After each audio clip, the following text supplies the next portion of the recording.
It's that time for another 5 minutes of free advice brought to you by 7 Generation games that make you smarter. I am once again coming to you from my office. Maria's sitting back there working. Ignore that one behind the desk chair. Today's topic is hypocrites.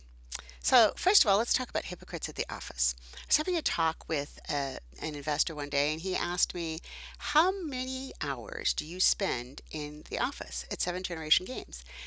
And I understood his question. His point was if you don't go in and meet with your employees face to face, you can say all you want. Your work is very important to us. But if it's not important enough for you to get out of your house, drive down there, or walk down there in my case, and sit face to face and say, well, how's it going? Do you have any problems? Then you're being a hypocrite. It's not really that important to you. I didn't do 5 minutes of free advice last night because I was exhausted. I got home from installing games at a middle school, and I've done that a couple of times this week. It wasn't something I particularly wanted to do, but something, if you're going to run a startup, you have to accept is that everybody has to work a lot of hours sometimes, and everybody has to do things that isn't always their favorite task.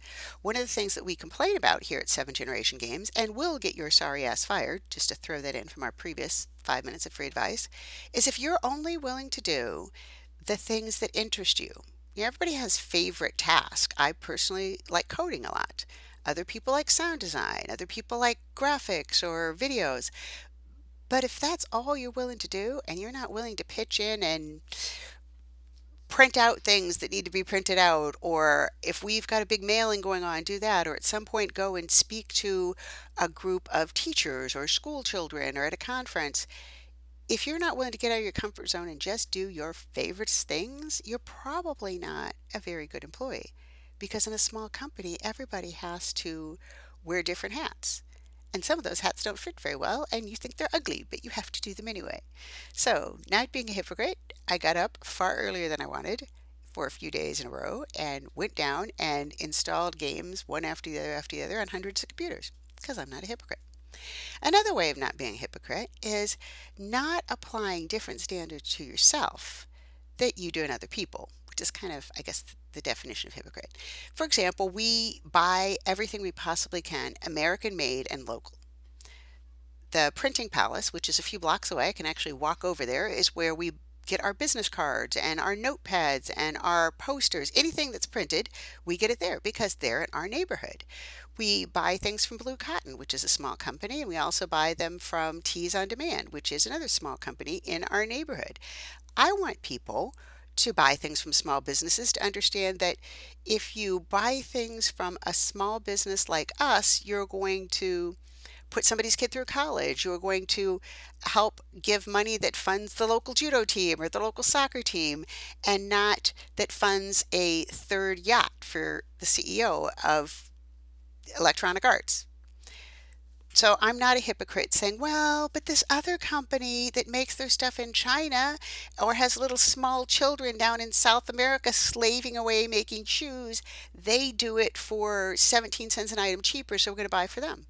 No, because I think that paying a living wage and building right here in America and supporting your community where you live so you don't have vacant storefronts there, you have actual offices and jobs is a good thing.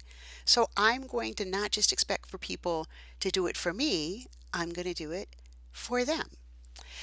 The other place where not being a hypocrite is important is in relationships. So, not just in your work relationships, but in your personal relationships. I see plenty of couples where one of them is determined that you're not the boss of me and you're not going to tell me what to do. And yet at the same time, they want that other person to accommodate to them. For example, my husband is seen so seldom that people have referred to him as the invisible developer or my alleged husband. And I realized this very early on when I insisted that he come to some event to meet some people from judo, because at the time I was on some judo committee, which I was for a very long time. And he was not very happy about it. And he was not very pleasant about it. And I was really mad at him because I thought, well, he should come along and he should be nice to these people and be sociable. And then I realized, he's part of this Macintosh Mac hackers group, and I'm actually interested in that. But I wouldn't like it if he insisted that I come to every meeting. I wouldn't like it if he insisted that I come to some of these meetings that I really have no interest in and meet people that I don't have very much in common with. So why am I doing it to him? So often we have this attitude that we could tell other people, oh, you must come and you must be sociable and you must be part of this group because it interests me. And we don't think about, we wouldn't be very happy if they did the same to us. I believe that's a golden rule. It's in the Bible. Look it up. Bible. Starts with a B.